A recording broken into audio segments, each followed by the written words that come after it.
प्रिय विद्यार्थी मित्रांनो, मी दीपाली कुलकर्णी देशमुख माझ्या विंग्स ऑफ फिजिक्स या चॅनलमध्ये आपल्या सगळ्यांचं मनपूर्वक स्वागत करते। आपली क्विक रिव्हिजन सिरीज सुरू आहे आणि चॅप्टर बघतो आहोत ऑसिलेशन।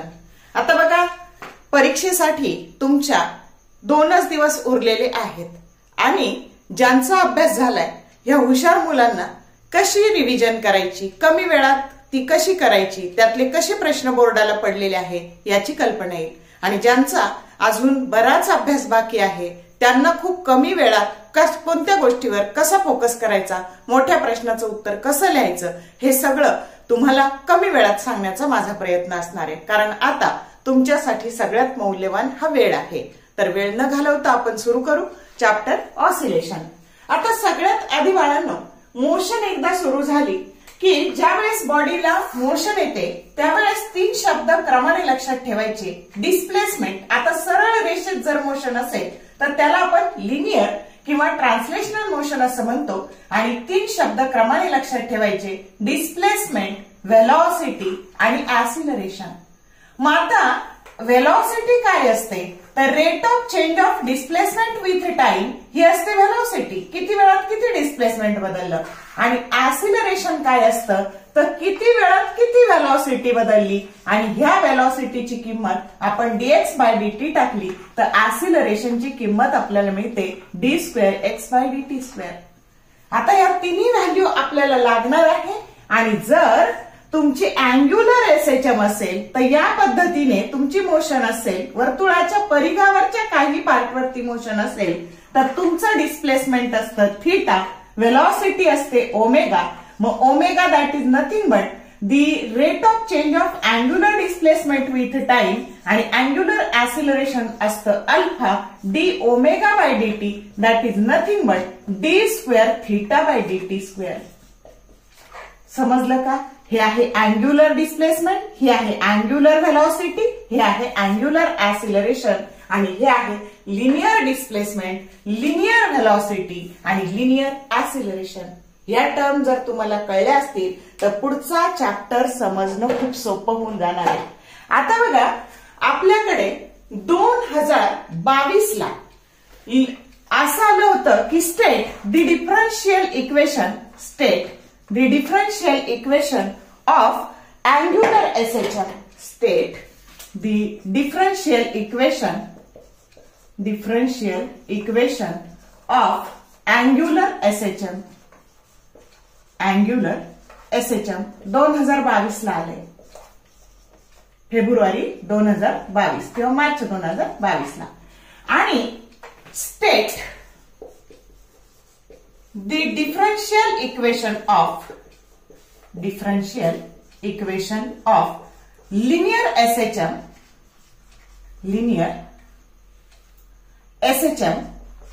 2023 ला आलेला आहे, फेब्रुवारी 2023। आणि obtain the differential equation of linear SHM obtain आलेला आहे फेब्रुवारी 2024 ला। म्हणजे हे दोन्ही प्रश्न किती महत्वाचे आहेत हे तुम्हाला समजलं का? मग आता काय करायचं तर दोन्ही कंपॅरेटिव्ह मी मिळून दाखवणार आहे। अगदी 5 मिनिटाच्या आत हा प्रश्न तुमचा तयार होणार आहे। आपण ऑब्टेन करणार आहोत, म्हणजे प्रश्न हा जरी विचारला तरी काही प्रॉब्लेम नाही आणि हा जरी विचारला तरी काही प्रॉब्लेम नाही। मग आता बघा, आता तुम्हाला असं माहितीये की जेव्हा आपण लिनियर डिस्प्लेसमेंट मध्ये म्हणजे जेव्हा अँग्युलर मोशनचा खूप थोडा पार्ट आपण कन्सिडर करतो, असा थोडासा पार्ट आपण कन्सिडर करतो, तर त्याला आपण कर्व न करता सरळ असं कन्सिडर करतो। आणि म्हणून जेव्हा आपण अशा सिंपल पेंडुलमचा एखादा बॉब असेल त्याच्यावर आपण ह्या डायरेक्शनने फोर्स लावला तर त्याच्या अपोजिट डायरेक्शनने डिस्प्लेसमेंट होतं। आणि म्हणून हे दोन्ही एकमेकाच्या डायरेक्ट प्रोपोर्शन मध्ये बदलतात, पण अपोजिट डायरेक्शन असल्यामुळे मी इथं मायनस साइन दिलं। मग to remove this proportionality sign we have to put constant and that constant is called as force constant तुमच्या पुस्तकात सॉल्व्ड वाले। आता अजून एक गोष्ट सांगते, खूप सारे सॉल्व्ड न्यूमरिकलच आतापर्यंत रिपीट झालेले आहे आणि म्हणून मी तुम्हाला नंतर सांगणार आहे की या चॅप्टरचे छोटे छोटे सॉल्व्ड न्यूमरिकल कोणते कराते। मग आता बघा हे झालं एफ बरोबर मायनस के एक्स आणि ह्या केला म्हणायचं फोर्स कॉन्स्टंट. काय म्हणायचं? Force constant. आता according to Newton second law of motion आता हा जो बॉब आहे इथे असा हा पुढे मागे होतो आहे याचं मास हे एम आहे. काय आहे? एम आहे. आणि म्हणून त्याच्यावरचा जो फोर्स आहे according to Newton second law of motion F that is equal to M A mass into acceleration. मग आता ह्या दोन्ही इक्वेशनची लेफ्ट हँड साइड जर सेम आहे तर त्याची राईट हँड साइड सुद्धा सेम असणार आहे आणि म्हणून आपण लिहिलं M A that is equal to minus K X. आता ह्या ए ची किंमत टाकायची. काय आहे ए ची किंमत? D square X by D T square. मग M D square X by D T square आणि हे इकडे आणले तर ते झाले plus K X that is equal to 0. एक फॉर्म मिळाला आपल्याला. हे आहे differential equation of linear SHM आणि म्हणून यालाच आपण असंही लिहू शकतो D square X by D T square plus K by M into X that is equal to 0 आणि के बाय एम ची किंमत टाकायची. बघा इथं if K by M that is equal to omega square तर इक्वेशन झालं D square X by D T square plus omega square X that is equal to 0. कळलं का? या पद्धतीने ह्या तिन्हीतलं कोणतंही लिहिलं स्टेट करायला आलं तर तुम्हाला 1 मार्क मिळेल आणि ऑब्टेन करायला आलं तर 2 मार्काला तुम्ही असं ऑब्टेन करू शकता. Understood or not? कळतंय का? आता आपण अँग्युलर एसएचएम. आता अँग्युलर एसएचएम मध्ये ना फोर्स हा असतो टॉर्क बरोबर. काय असतो? टॉर्क बरोबर. हा इथं के असतो सी बरोबर. इथं परत फोर्स टॉर्क बरोबर. मुवमेंट ऑफ मास असतं मुवमेंट ऑफ इनर्शिया बरोबर आणि लिनियर ऍक्सिलरेशन असतं अँग्युलर ऍक्सिलरेशन मध्ये. म्हणजे अँग्युलर एसएचएम मध्ये जो टॉर्क आहे तो अँग्युलर डिस्प्लेसमेंटच्या मायनस थीटाच्या डायरेक्ट प्रपोर्शन मध्ये बदलतो आणि हे प्रपोर्शनॅलिटी साइन काढून टाकायला आपण सी हा कॉन्स्टंट पुट करतो आणि हे आलं आपलं इक्वेशन नंबर 1. आता आपण पहिल्या चॅप्टर मध्ये शिकलोय tau that is equal to I alpha आणि याला म्हणायचं इक्वेशन नंबर 2. समजलं का? टो बरोबर मायनस सी थीटा कसं आलं समजलं आणि टो बरोबर आय अल्फा. मग आता आपण इक्वेट केलं I alpha that is equal to minus C theta. Therefore आता अल्फाची किंमत टाकून दिली. आय अल्फाची किंमत आहे D square theta by D T square. हे इकडे घेतले मायनसचे प्लस झाले आणि दॅट इज इक्वल टू 0 आणि हे आहे तुमचं differential equation of angular SHM. मग बघा स्टेट करायला आलं तर स्टेट करा, ऑब्टेन करायला आलं तर ऑब्टेन करा आणि दोन्हीची ही व्याख्या हे define linear SHM and define angular SHM जर आलं तर काय बघा तर सगळ्यात महत्वाचं ह्या दोन्ही मोशन ह्या ऑसिलेटरी मोशन आहे. ऑसिलेटरी पिरियॉडिक मोशन आहे आणि म्हणून इथं बघा तुम्ही जर असा फोर्स लावला इकडं फोर्स लावला तर डिस्प्लेसमेंट इकडं असतं आणि हे दोन्ही कुठं असतं तर हे डिस्प्लेसमेंट किंवा ऍक्सिलरेशन यांची नेहमी मीन पोझिशन कडे येण्याची काय असते टेंडन्सी असते आणि म्हणून याची जर व्याख्या करायची झाली तुमच्या पुस्तकात दोन्ही पण डेफिनेशन आहे त्या चांगल्या करा. मी सांगते कसं डिफाईन करायचं ते. तर बघा linear SHM is defined as oscillatory periodic motion of a body in which force and displacement they are directly proportional to each other and force and acceleration it is always directed towards it. They are directly proportional to each other. Force and displacement they are oppositely directed and they are always directed towards the mean position. कोण displacement आणि acceleration. आणि इथे फक्त काय बदल करायचा तर Angular SHM is defined as it is a oscillatory periodic motion of a body in which the angular displacement means torque is always directly proportional to angular displacement. Both are oppositely directed and this angular displacement it is directed towards or angular acceleration it is directed towards the mean position. या पद्धतीने दोन्हीच्याही definition लिहायच्या. आता याच्यानंतर बोर्डाला प्रश्न आलेला आहे की state परत आलेले बघा state differential equation of linear SHM and obtain the derivation for ऍसिलरेशन, velocity आणि डिस्प्लेसमेंट ऑफ ए बॉडी. आता बघा, तुम्हाला जर खूप मोठं डेरिवेशन वाटत असेल, त्यात डेरिव्हेटिव्ह घ्यायचंय, इंटिग्रेशन घ्यायचंय, हे जर खूप अवघड वाटत असेल तर बघा इथपर्यंत तुम्हाला कळलेलं आहे. आलं का लक्षात? मग ही स्टेप एकदा तुम्हाला कळली तर D square X by dt square plus omega square X that is equal to 0 हे एकदा लिहायचं इक्वेशन. आणि मग याच्यावरून तुम्ही काय करायचं, तर याच्यावरून तुम्ही लिहायचं therefore D square X by dt square that is equal to minus omega square X. आणि तुम्हाला माहितीये ही कशाची किंमत आहे? ऍसिलरेशनची. आणि म्हणून acceleration that is equal to minus omega square X. हे तर मिळालं का? ऍसिलरेशनचं मिळालं का? आता व्हेलॉसिटीचं तुम्हाला खूप अवघड वाटत असेल तर v बरोबर plus minus omega under root of A square minus X square. आता इथं तुमचं कन्फ्युजन होतं, आधी काय घेऊन मग काय घेऊ. तर आता बघा, हे जर असा जर पाथ असेल तुमचा तर हे अँप्लिट्यूड आहे. हे काय तुमचं अँप्लिट्यूड आहे. आणि डिस्प्लेसमेंट इथं कुठंतरी असणार आहे, इथे. म्हणजे नेहमी मोठं कोण असणार आहे? अँप्लिट्यूड. आणि डिस्प्लेसमेंट नेहमी छोटं असणार आहे. म्हणजे आतमध्ये अंडर रूटच्या आतमध्ये काय घ्यायचं? ए स्क्वेअर मायनस एक्स स्क्वेअर घ्यायचं. हा झाला व्हेलॉसिटीचा फॉर्म्युला. याच्यावर पण न्यूमरिकल सोडवायला येतात.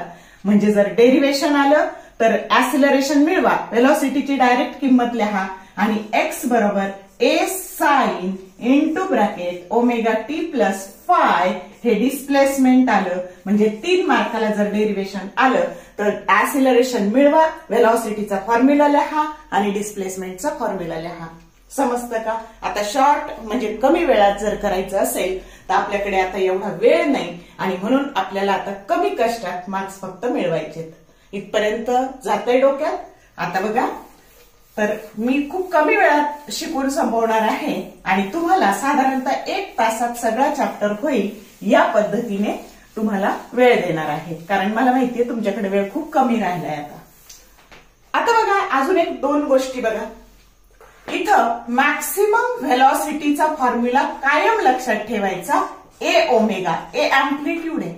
आणि ऍसिलरेशन मॅक्स बरोबर ए ओमेगा स्क्वेअर. आता बऱ्याचदा तुम्हाला पाथ लेंथ असं म्हणतात, तर पाथ लेंथ जर म्हटलं तर ते 2 टाइम्स अँप्लिट्यूड असतं. ही एक गोष्ट लक्षात ठेवा की पाथ लेंथ शब्द वापरला तर ही एवढी सगळी लेंथ असते, ती अँप्लिट्यूडच्या दुप्पट असते. आता बघा, तुमच्या पुस्तकात 5.6 हे जे सॉल्ड न्यूमरिकल्स आहे ना, हे चांगलं करा. त्या फॉर्म्युल्यावरचं हवं तर मी ते तुमचं घेते लगेच. न्यूमरिकल असं आहे बघा. The maximum speed of a particle performing linear SHM is 0.08. म्हणजे V max 5.6 V max that is equal to ते आहे बघा 0.08 मीटर पर सेकंड. आता पुढे म्हटले if its maximum acceleration A max that is equal to ते दिलेलं आहे बघा 0.32 metre per second. Calculate second square, calculate its period and amplitude. बघा, त्याचा पिरियड आणि अँप्लिट्यूड काढायचंय. पहिली गोष्ट पिरियड काढायचा आणि दुसरी गोष्ट त्याचं अँप्लिट्यूड काढायचंय. A that is equal to what. आता सेम टाईपचा प्रॉब्लेम आहे ना बाळांनो, या फॉर्म्युल्यावर आधारित परत तुम्हाला तो आलेला आहे 2022ला आणि म्हणून हा टाईप खूप महत्वाचा आहे. मग आता कसं सोडवायचं ते बघू आपण. आता हा सगळा झाला तुमचा डाटा आणि हे इक्वल टू आहे, हे इक्वल टू हा झाला डाटा. आणि आता फॉर्म्युला बघू आपण. आता इथे सगळ्या ठिकाणी लक्षात ठेवायचं ओमेगा बरोबर 2π/t किंमत असते. ओमेगाची किंमत 2π/t और 2πn फ्रिक्वेन्सीच्या स्वरूपात. मग आता बघा फॉर्म्युला, आता नेहमी याने याला भागायचं. व्ही मॅक्स काय असतं? ए मॅक्स काय आहे तुमचं? ए ओमेगा स्क्वेअर. आणि व्ही मॅक्स काय आहे बघा, हे आहे ए ओमेगा स्क्वेअर आणि हे झालं ए ओमेगा. म्हणजे इथं शिल्लक राहिलं ओमेगा आणि आता याच्या किमती टाकून देऊ आपण. ओमेगाची ए मॅक्सची किंमत आहे 0.32 आणि याची किंमत आहे 0.08 आणि ओमेगाची किंमत टाकू आता. देअरफॉर ओमेगाची किंमत टाकायची 2π/t that is equal to 0.32 divided by 0.08. आता जर हे दोन घर पुढे डेसिमल पॉइंट सरकवला तर हे झाले 32 आणि हे झाले 8. मग आता जर आपण याला भागलं तर 4×8 32 आणि 8×32 म्हणजे इथे आले 4 डिरेक्टली. आपल्याला टी काढायचंय आणि म्हणून देअरफॉर टी बरोबर हे पहिलं सोडवतोय आपण टी साठीच. तर आता टी तिकडे नेले तर हे झाले 2π/4 आणि म्हणून π/2 झाले. पायची किंमत घ्यायची 1 मिनिट.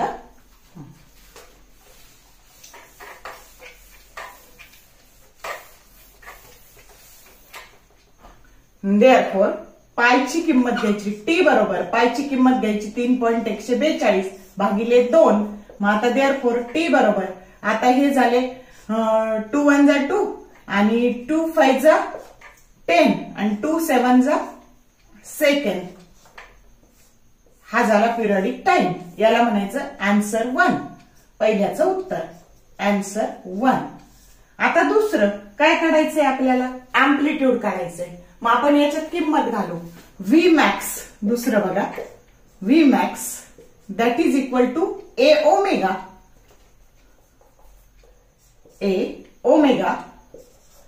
आणि ओमेगाची किंमत टाकायची 2π/t म्हणजे a into 2π/t a into 2π/t. मग आता देअरफॉर किंवा डायरेक्ट ह्या ओमेगाची किंमत इथे आपल्याला 2π/t ची किंमत 4 मिळालेली आहे इथे. मग इथे डायरेक्ट तुम्ही याची किंमत 4 टाकली. आता बघा व्ही मॅक्स दिलेलं आहे तुम्हाला 0.08 that is equal to a into 4 and therefore a that is equal to आता 0.08 डिवायडेड बाय 4 म्हणजे काय आलं तर 0.02 मीटर अँप्लिट्यूड. आणि त्याला जर सेंटीमीटर मध्ये करायचं झालं तर त्याला जर आपण 100 ने गुणलं तर 2 घरं पुढे गेले आणि म्हणून 2 सेंटीमीटर. आणि नसेल तर एवढं ठेवलं तरी चालेल. समजलं का. हे आलं उत्तर आणि याला म्हणायचं आन्सर 2. समजलं का. मी का सोडवून घेतलं तर याच्यावर न्यूमरिकल पडलेलं आहे. समजलं कळलं का. मग पुस्तकातलं 5.6 हे न्यूमरिकल मी इथं सोडून घेतलं. फॉर्म्युला नीट लक्षात ठेवा. व्ही मॅक्स आणि ए मॅक्स नसेल तर लिहून घ्या आणि या पद्धतीने सोडवायचं. Okay.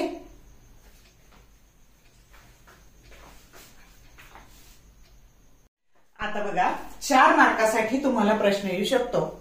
Discuss अनालिटिकली the composition of 2 SHM having same period and parallel to each other and derive an expression for resultant amplitude and the phase angle.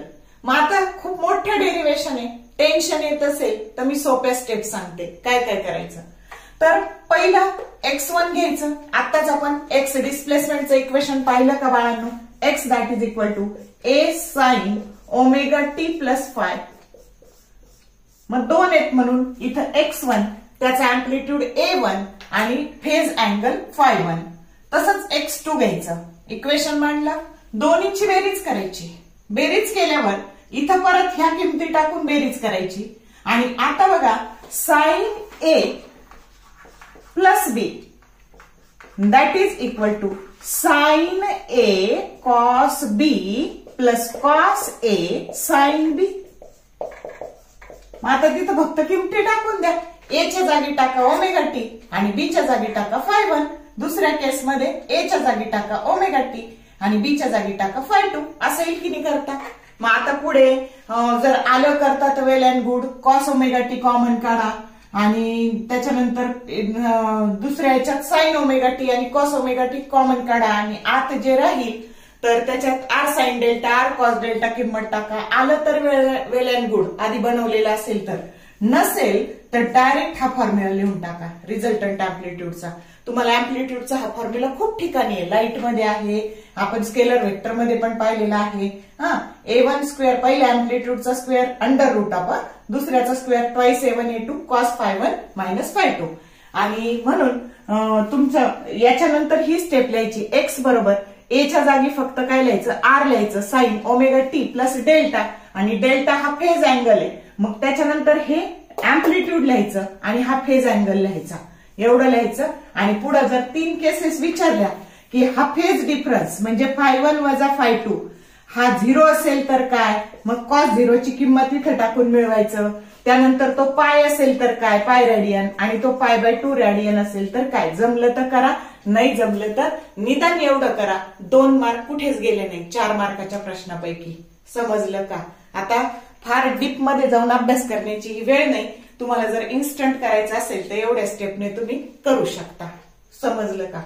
आता असेच आणखी 2 डेरिव्हेशन. आता ड्युएट प्रश्नामध्ये बघा की graphical representation of SHM when particle starts from mean position and when particle starts from extreme position. तर आलं तर करा, नाही आलं तर मग आता स्किप करा. आता बघा परत ड्युएट क्वेश्चन आहे. Period of simple pendulum and period of A magnet. आता सिंपल पेंड्युलमचा पिरियड आहे ना, आता तुम्ही त्याची फिगर करा आणि फॉर्म्युला करा.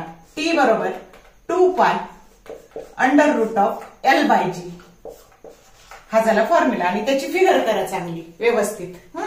मग आता याच्यावरून या फॉर्म्युल्यावरून काय काय प्रश्न ओरिजिनेट होतात, तर आता छोटे छोटे प्रश्न. Laws of simple pendulum.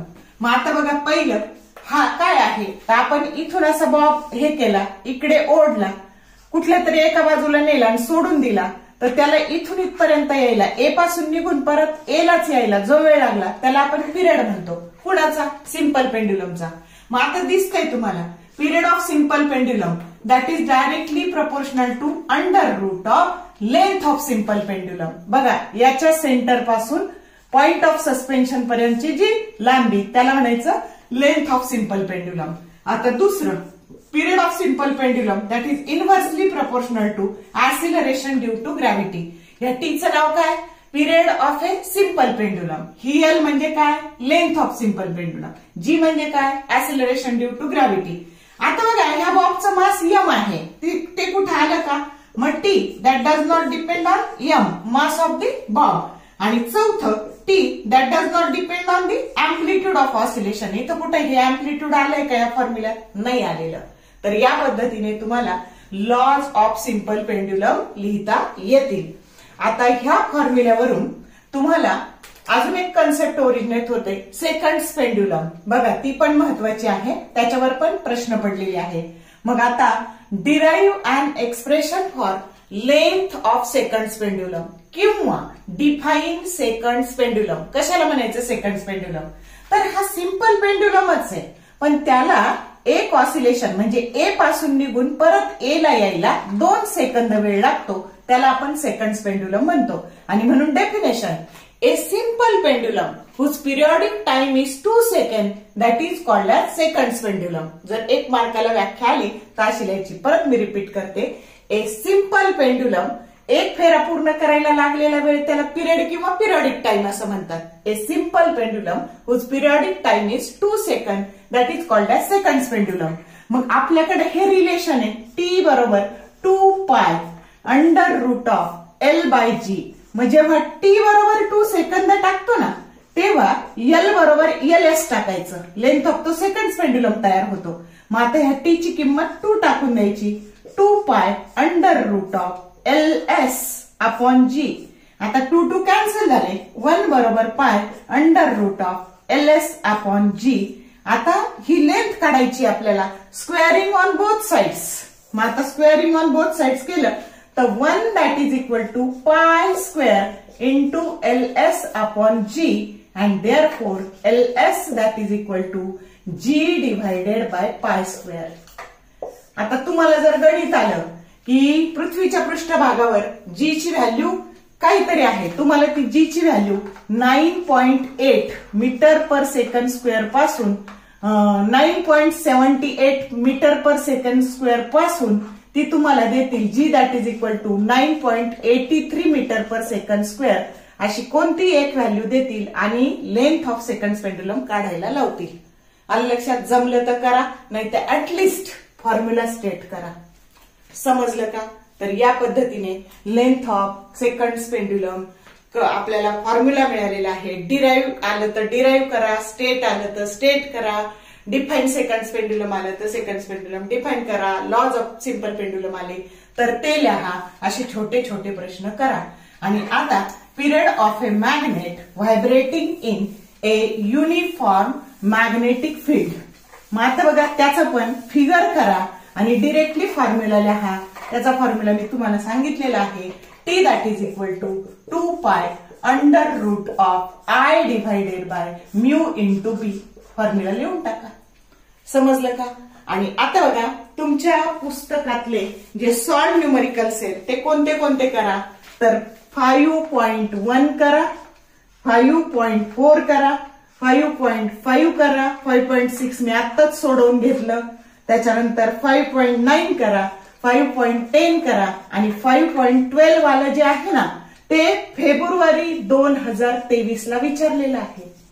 बघा ह्या टाईपवर आलंय, ह्या टाईपवर आलंय आणि हे बाकी छोटे छोटे आहेत. करणारच असाल तर एवढे छोटे छोटे न्यूमरिकल्स करा.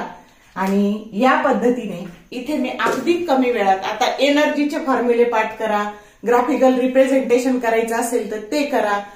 एनर्जीचं डेरिव्हेशन करा तर कायनेटिक एनर्जी, पोटेन्शियल एनर्जी आणि टोटल एनर्जी याचे फॉर्म्युले करायचे असतील तर एवढी शॉर्ट मध्ये आपल्याला ह्या चॅप्टरची रिव्हिजन करता आली.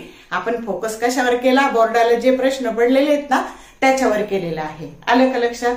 तर जितकं लिहिता येईल तितकं त्या चॅप्टरवरचं लिहा. जर व्हिडिओ आवडला लाईक करा, शेअर करा, कमेंट टाकायला विसरू नका आणि चॅनलला सबस्क्राईब केलं नसेल तर सबस्क्राईब करा जेणेकरून येणाऱ्या व्हिडिओचे नोटिफिकेशन्स तुम्हाला मिळत राहतील. मी जेवढे जास्त करता येतील ना बाळांनो तेवढे जास्त व्हिडिओ अपलोड करण्याचा प्रयत्न करते. तुम्ही फक्त जीव तोडून अभ्यास करा. All the best for your study and exam and thank you for watching this whole video.